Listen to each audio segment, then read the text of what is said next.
આત્મીય શિક્ષાપત્રી પારાયણ સમાપન પ્રસંગે પૂજ્ય નિર્મળ સ્વામી, પૂજ્ય ત્યાગવલ્લભ સ્વામી સહિત સંતો પધારી આશીષ પ્રદાન કર્યા. શિક્ષાપત્રી ભગવાન સ્વામિનારાયણ લિખિત 200 વર્ષ પૂર્ણ થતાં તેને અનુલક્ષી શિક્ષાપત્રી મહોત્સવ હરિધામ ઉજવાશે. પારાયણના પ્રથમ દિવસે ગુણગ્રાહક સ્વામીજીએ પધાર્યા અને તેમને 28-41 પ્રમાણે સેવા કરીશું તો સર્વાંગી સુખ્યા થવાશે એવી સેવા ભક્તિ મહિમાની વાતો કરી. પરમ ભક્ત નવનીતભાઈએ સ્વામીજીની પરાવાણીના વચનમાં વિશ્વાસ એ જ અક્ષરધામનો રાજમાર્ગ છે.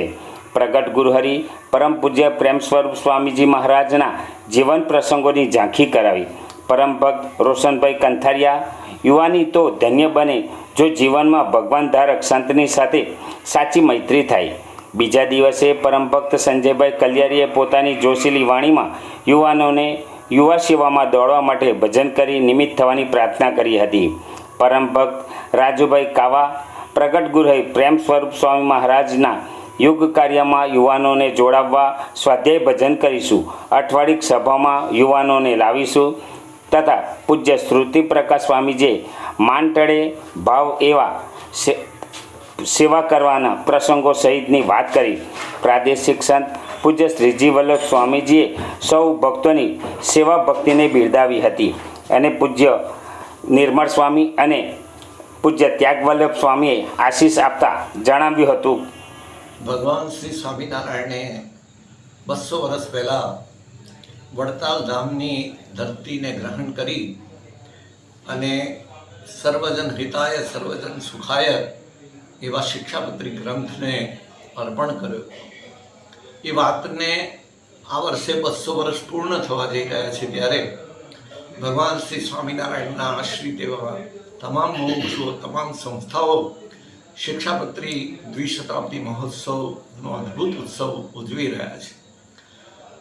શ્રી અક્ષર પુરુષોત્તમ સ્વામિનારાયણ મંદિર હરિનામ સોખડા અંતર્ગત ગુરુ હરિપ્રસાદ સ્વામીજી મહારાજના અભિપ્રાયને અનુવૃત્તિ અનુસાર પ્રગટ ગુરુ હરિ પરમ પૂજ્ય પ્રેમ સ્વરૂપ સ્વામીજી મહારાજની આજ્ઞા અને આશીર્વાદ સાથે હરિધામ સોખડા અંતર્ગત આવતા સત્સંગના જુદા જુદા વિભાગોમાં પણ શિક્ષાપત્રી દ્વિશતાબ્દી મહોત્સવના આયોજનને અનુરૂપ ચાતુર્માસ અને વિશેષ કરીને શ્રાવણ માસમાં સંતો દ્વારા સત્સંગ પારાયણોનું આયોજન કરવામાં આવે છે. વડોદરાથી લઈને પાદરા, જંબુસર આ જે વિભાગ છે એને ગુરુ હરિપ્રસાદ સ્વામીજી મહારાજે અક્ષર પ્રદેશ એવું નામાવિધાન કરેલું છે અને પ્રદેશના પ્રાદેશિક સંત તરીકે પૂજ્ય શ્રીજી વલ્લભ સ્વામીજીને સેવાની જવાબદારી સોંપેલી છે.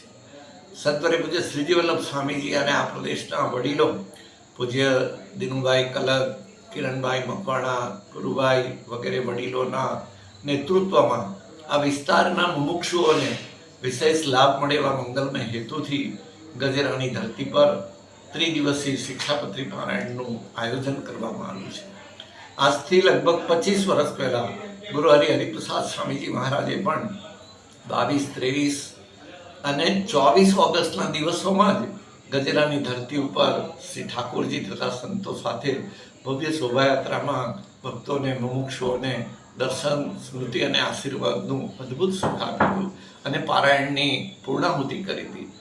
એ જ રીતે આજે યોગાનો યોગ એવો સંયોગ છે કે ગુરુ હરિપ્રસાદ સ્વામીજી મહારાજના લાડીલા અને કૃપાપાત્ર એવા માવતર સમાન સંતવર્ય પૂજ્ય નિર્મળ સ્વામીજીના સાનિધ્યમાં આજે શિક્ષાપત્રી પારાયણનું સમાપન એટલે કે પૂર્ણાહુતિનું સત્ર ગજેરાની ધરતી પર યોજાવા જઈ રહ્યું છે.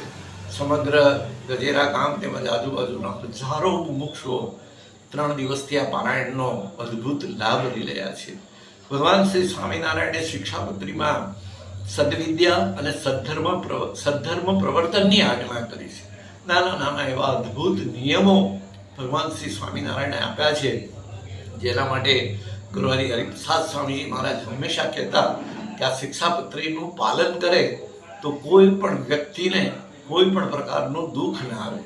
આપણા પ્રથમ ગૃહપ્રધાન એવા સરદાર વલ્લભભાઈ પટેલ આ શિક્ષાપત્રીનો મહિમા કરતા એમ કહ્યું હતું કે જો ભારત દેશની જનતા આ શિક્ષાપત્રીમાં ભગવાન શ્રી સ્વામિનારાયણે આપેલા નિયમો, આચાર સંહિતાનું પાલન કરે તો સરકારોને લો અને ઓર્ડર માટે કહેતા કાયદો અને વ્યવસ્થા જાળવવા માટે કોઈ પણ પ્રકારનો પ્રયાસ ન કરવો પડે. એ શિક્ષાપત્રી વ્યસન મુક્તિની વાત તો કરે જ છે, દારૂ ઘાસ ચોરી વ્યભિચાર જુગાર એનાથી દૂર રહેવાની વાત તો કરે જ છે, પરંતુ એની સાથોસાથ એવો અદ્ભુત વિવેક શીખવાડે છે. પોતાને ઘરે રાખેલા નોકર ચાકર ઢોર ઢાંખર એની કેવી રીતે કાળજી રાખવી, ત્યાંથી લઈ અને પોતાના આત્માનું કલ્યાણ કેમ થાય એના માટે ભગવાન શ્રી સ્વામિનારાયણ કહે છે કે સત્સંગ અને ભક્તિ એ બે વિના તો વિદ્વાન પણ અધોગતિને પામે. એ ભગવાન શ્રી સ્વામિનારાયણનો સંદેશ ઘરોઘર વ્યાપક બને એ માટે ગુરુહરિ હરિપ્રસાદ સ્વામીજી મહારાજ તથા પ્રગટ ગુરુહરિ પરમ પૂજ્ય પ્રેમ સ્વરૂપ સ્વામીજી મહારાજના આજ્ઞા અને આદેશ અનુસાર સર્વજીવ હિતાવહ એવી શિક્ષાપત્રી કે જે શિક્ષાપત્રીના પાલનથી ભગવાને આશીર્વાદ આપ્યા છે કે ધર્મ અર્થ કામ અને મોક્ષ એ ચારે પુરુષાર્થની સિદ્ધિ પ્રાપ્ત થાય. એનાથી આગળ વધીને ભગવાને આત્માના કલ્યાણ માટે અદ્ભુત વાત કરતા કહ્યું કે જે પોતાના જીવનની અંદર દાસના દાસ બની અને સત્સંગને ભક્તિના માર્ગે ચાલે કે ભગવાનની પ્રસન્નતા માટે ભગવાનના સંતો ભક્તોની ભગવાનના ભાવથી સેવા ભક્તિ કરે અને ભગવાનનું નામ સ્મરણ કરે તો આલોક અને પરલોકમાં એ સુખ્યા થઈ જાય. આવા મંગલમય હેતુથી આ પ્રદેશના ગજેરા ગામનું ખૂબ મોટું ભાગ્ય છે કે જ્યાં શ્રાવણ માસના અંતિમ દિવસે હજારો ભક્તો આવીને પારાયણની પૂર્ણાહુતિ નિમિત્તે શોભાયાત્રાનો લાભ લીધો. મહાપ્રસાદનો પણ બધાને અદ્ભુત લાભ મળ્યો છે. અને એની સાથોસાથ હવે સત્સંગ પારાયણની અંદર માવતર સમાન સંત વર્ય પૂજ્ય નિર્મળ સ્વામીજી, પૂજ્ય શ્રીજી વલ્લભ સ્વામીજી વગેરે સંતોનો પણ અદ્ભુત લાભ મળવાનો છે. ત્યારે ભગવાન શ્રી સ્વામિનારાયણના શ્રી ચરણોમાં ગુરુહરિ હરિપ્રસાદ સ્વામીજી મહારાજ અને પ્રગટ ગુરુહરિ પરમ પૂજ્ય પ્રેમ સ્વરૂપ સ્વામીજી મહારાજના શ્રી ચરણોમાં અંદરથી એટલી જ પ્રાર્થના કરવી છે.